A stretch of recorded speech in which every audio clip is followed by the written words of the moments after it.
ଗଣିଆରେ ବିଜେଡିର ବିକାଶ ଯାତ୍ରା ଆଗକୁ ଆସୁଛି ସାଧାରଣ ନିର୍ବାଚନ। ଦଶପଲ୍ଲାରେ କ୍ଷେତ୍ର ପ୍ରସ୍ତୁତ କରୁଛି ବିଜୁ ଜନତା ଦଳ।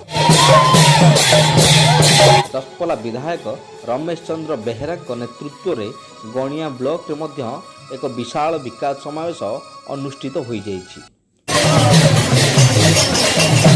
ଏହି କାର୍ଯ୍ୟକ୍ରମରେ ମୁଖ୍ୟ ଅତିଥି ଭାବେ କନ୍ଧମାଳ ସାଂସଦ ଡକ୍ଟର ଅଚ୍ୟୁତ ସାମନ୍ତ ଓ ବିଶିଷ୍ଟ ଅତିଥି ଭାବରେ ନୟାଗଡ଼ ବିଧାୟକ ଅରୁଣ କୁମାର ସାହୁ ଯୋଗ ଦେଇଥିଲେ। ଏହି କାର୍ଯ୍ୟକ୍ରମ ପ୍ରଥମେ କେସି ବିଦ୍ୟାପୀଠ ଠାରୁ ଏକ ପଦଯାତ୍ରା ବାହାରି ଚୌବଙ୍ଗ ତୋଟା ନିକଟରେ ପହଞ୍ଚିଥିଲା। ଏହି କାର୍ଯ୍ୟକ୍ରମରେ ଗଣିଆ ବ୍ଲକ ଅଧ୍ୟକ୍ଷା ଝୁନା ଜେନା, ଗଣିଆ ବ୍ଲକ ସାଂସଦ ପ୍ରତିନିଧି ଶେଷଦେବ ସ୍ୱାଇଁ, ନୟାଗଡ଼ ଜିଲ୍ଲା ସାଂସଦ ପ୍ରତିନିଧି ସଦାଶିବ ମିଶ୍ର ପ୍ରମୁଖ ଉପସ୍ଥିତ ଥିବାବେଳେ ସମସ୍ତ ଜୋନ୍ର ଜିଲ୍ଲା ପରିଷଦ ସଦସ୍ୟ, ସମସ୍ତ ପଞ୍ଚାୟତର ସରପଞ୍ଚ, ସମିତି ସଭ୍ୟଙ୍କ ସମେତ ପ୍ରାୟ 10,000ରୁ ଉର୍ଦ୍ଧ୍ୱ ବିଜେଡି କର୍ମୀ, ଶୁଭେଚ୍ଛୁ ସମର୍ଥକ ଓ ଜନସାଧାରଣ ଉପସ୍ଥିତ ଥିଲେ। ଏହି ବିକାଶ ସମାବେଶରେ ସାଧାରଣତଃ ବିକାଶ ପୁରୁଷ ମାନ୍ୟବର ମୁଖ୍ୟମନ୍ତ୍ରୀ ନବୀନ ପଟ୍ଟନାୟକଙ୍କ ସ୍ୱଚ୍ଛ ଶାସନ, ନିର୍ମଳ ଭାବମୂର୍ତ୍ତି, ରାଜ୍ୟ ସରକାରଙ୍କ ବିଭିନ୍ନ ଜନହିତକର କାର୍ଯ୍ୟର ସଫଳତା ସମ୍ପର୍କରେ ଆଲୋଚନା କରି ଆଗାମୀ ନିର୍ବାଚନରେ କିପରି ବିଜେଡିକୁ ସଶକ୍ତ କରାଯାଇପାରିବ ସେ ନେଇ ଆଲୋଚନା ହେବା ସହିତ ମାନ୍ୟବର ମୁଖ୍ୟମନ୍ତ୍ରୀଙ୍କୁ ଧନ୍ୟବାଦ ଜଣାଇଛନ୍ତି।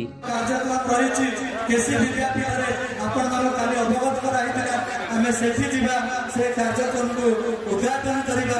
ତାପରେ ରାଷ୍ଟ୍ରପତି ମହୋତ୍ସବ କାର୍ଯ୍ୟକ୍ରମ ଅଛି। ସମସ୍ତଙ୍କୁ ଅନୁରୋଧ, ମାନ୍ୟବର ସାଂସଦ କହିଲେ ଏବଂ ମାନ୍ୟବର ବଡ଼ ଭାଇ ଅରୁଣ ଭାଇ ଏଇଟା ବଡ଼ ବିକାଶ ଉତ୍ସବରେ ଆପଣମାନେ ଯୋଗ ଦେଇଛନ୍ତି ଏବଂ ଆପଣମାନେ ସମସ୍ତେ ମାନ୍ୟବର ମୁଖ୍ୟମନ୍ତ୍ରୀ ନବୀନ ପଟ୍ଟନାୟକ ସେତିକି ଭଲ ପାଉଛନ୍ତି ତାଙ୍କର ବିକାଶ ପାଇଁ, ବିକାଶ କାର୍ଯ୍ୟକ୍ରମ ପାଇଁ। ଆପଣମାନେ ଏତେ ସଂଖ୍ୟାରେ ଯୋଗ ଦେଇଛନ୍ତି, ଆପଣମାନଙ୍କୁ କୋଟି କୋଟି ପ୍ରଣାମ। ଗଲା ପରେ ଏଇଟାକୁ ପଢ଼ିବେ, ଆନନ୍ଦ ଲାଗିବ, ଖୁସି ଲାଗିବ, ଆପଣ ପାଖରେ ପକେଇ ଦେଇଯିବେନି। ମାନ୍ୟବର ମୁଖ୍ୟମନ୍ତ୍ରୀ କେତେ ଯୋଜନା ନାଚି ଦେଇଛନ୍ତି। ଏଥିରେ ମୁଁ ପଢୁଥିଲି ସମୁଦାୟ 4,000 କୋଟି ଟଙ୍କାର ଯୋଜନା। ଆପଣମାନଙ୍କୁ ଆହ୍ୱାନ ରଖିବାକୁ ଚାହେଁ, ଯିଏ ବହୁତ ପରିଶ୍ରମ କରି, ମୁଁ ନିଜେ ଦେଖିଛି ଯେତେବେଳେ ଗଣିଆ ବ୍ଲକକୁ ପିଇବା ପାଣି ଆସିବାର କଥା ମହାନଦୀରୁ, ଦଶପଲ୍ଲା ବ୍ଲକକୁ ପିଇବା ପାଣିର ଆସିବାର କଥା, ନୂଆଗାଁ ବ୍ଲକକୁ ପିଇବା ପାଣିର ଆସିବାର କଥା ଉଠିଲା। ଆମେ ରଣପୁର ବିଧାୟକ ଏବଂ ଦଶପଲ୍ଲାର ବିଧାୟକ ରମେଶ ବାବୁଙ୍କୁ ଆମେ 3 ଜଣ ବସିକରି ମାନ୍ୟବର ମୁଖ୍ୟମନ୍ତ୍ରୀଙ୍କ ପାଖରେ ଦାବି କରି ନୟାଗଡ଼ ଜିଲ୍ଲାର ସମସ୍ତ ବ୍ଲକକୁ ଇନକ୍ଲୁଡ୍ କରିଥିଲୁ। ତେଣୁ ମୁଁ ରମେଶ ବାବୁଙ୍କର କାର୍ଯ୍ୟକଳାପ ସମ୍ପର୍କରେ ଆଜି ଆପଣମାନଙ୍କୁ ସୂଚାଇବାକୁ ଚାହେଁ ଯେ ପ୍ରତି କଥାରେ, ପ୍ରତିଟି କାମରେ ସେ କୋଉଭଳି ଭାବରେ ଦୌଡ଼ନ୍ତି ଏବଂ କୋଉଭଳି ଭାବରେ ଯାଇକି ମନ୍ତ୍ରୀ ହୁଅନ୍ତୁ, ତନ୍ତ୍ରୀ ହୁଅନ୍ତୁ, ଯନ୍ତ୍ରୀ ହୁଅନ୍ତୁ ଏବଂ ସର୍ବୋପରେ ମାନ୍ୟବର ମୁଖ୍ୟମନ୍ତ୍ରୀଙ୍କ ପାଖରେ ବସି କାମ ଆଦାୟ କରିବାର ଶୈଳୀ, କଳା, କୌଶଳ ତାଙ୍କୁ ଜଣା, ଯାହା ଫଳରେ ଆଜି ଆମେ ଉନ୍ନତି ପଥରେ ଆଗେଇ ଚାଲିଛୁ। ଗଣିଆ ବ୍ଲକ ବହୁତ ଆଗରେ ଅଛି, ଦଶପଲ୍ଲା ବ୍ଲକ ଆଗକୁ ଯାଇଛି। ବୃତନ୍ଦ ହେଉଛି ତାର ସାକ୍ଷୀ। 30-40 ବର୍ଷର ଦାବି, 30-40 ବର୍ଷ ଅକ୍ଳାନ୍ତ ପରିଶ୍ରମ ଆଜି ରମେଶ ବାବୁଙ୍କ ଅମଳରେ ତାହା ସାକାର ରୂପ ନେଲା। ଏକଥା ମୁଁ ଘୋଷଣା କରିବାକୁ ଚାହେଁ। ମାନ୍ୟବର ମୁଖ୍ୟମନ୍ତ୍ରୀ 1700 କୋଟି ଟଙ୍କା ଦେଇଛନ୍ତି। ଏଭଳି ବିରଳ ଘଟଣା ଓଡ଼ିଶାରେ ବର୍ତ୍ତମାନ ସୁଦ୍ଧା ସମ୍ଭବ ହେଇନାହିଁ।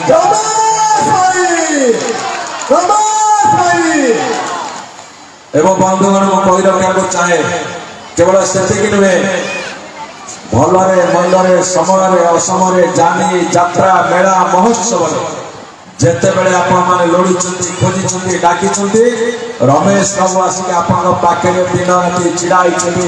ଏ କଥା ମୁଁ ସବୁବେଳେ ଲକ୍ଷ୍ୟ ରଖିଛି, ଆଜି ମଧ୍ୟ ତା ପ୍ରମାଣିତ ହେଇଛି। ଆଜି ଗଣିଆ ମାଟିରେ ଯେଉଁ ଐତିହାସିକ ରାଲି ହେଇଛି, ବିକାଶର ରାଲି, ଏ ବିକାଶର କଥା आपण मान मोहर आज सुनवा को मिलुछ अर्थात हजार हजार हजार हजार संख्या रे मां माने गुरुजन माने युवक माने उपस्थित रही तंकर समर्थन रमेश बाबू के प्रति देइतबारो मां आपन को समस्त को हजार हजार बार कृतज्ञता ज्ञापन करू। चलो आउ गोटे कथा घोषणा करने चाहे आपण माने ए कथा गाँ गहली सबुठी कही दिंतु मान्यवर मुख्यमंत्री नवीन पट्टनायक रेकर्ड संख्या विजु जनता दल एथर जितब जो रिपोर्ट बर्तमान आसीगला जो रिपोर्ट आसीगला 147 रु 128 130 विधानसभा निर्वाचन मंडली देखा जाऊँ तेणुक रमेश बाबू नेतृत्व में ए निर्वाचन मंडली मान्यवर मुख्यमंत्री के भेटिदेव एक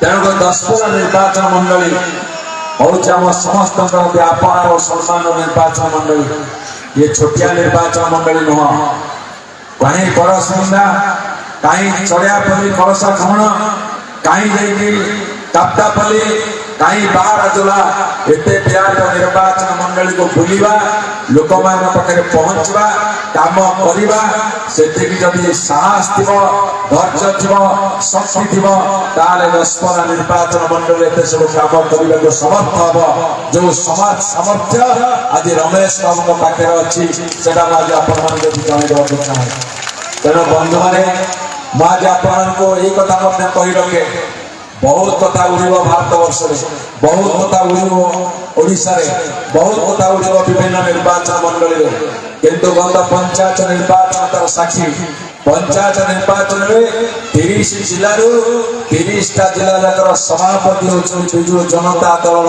एक प्रमाणित कर निर्वाचन आसिले केते कहानी पिटिबे बेकारी पुचके बाजा बजेइबे डिंडिम पिटिबे किंतु किछि हबो नाही जेते डिंडिम जेते कहानी जे जेते पिटले पिटो किंतु गोटिए शंख से नवीन बाबू शंख बिजु जनता दल शंख से ही केवल बाजिबो से ही केवल भोट बाक्स भितर बाहरिबो आपण आज प्रमाणित होउछि निर्वाचन जेते पाखे आसुछि निर्वाचन जिते पाखु आसूची से हजार हजार संख्यार लोक राजरास्ता को आसी जाऊँ हे नवीन पट्टनायक तुम्हें आगे चल आम ओडावासी तुम साथी अच्छु षष्ठतर मुख्यमंत्री करू भारत वर्ष रेकर्ड तैयारी हम ओडिशा जो विरल रेकर्ड सृष्टि कर माननीय मुख्यमंत्री नवीन पट्टनायक नेतृत्व में से रेकर्ड आ भारत वर्ष के भांगी पारे ना ये हूँ आपण शपथ आपण दृढ़ आपण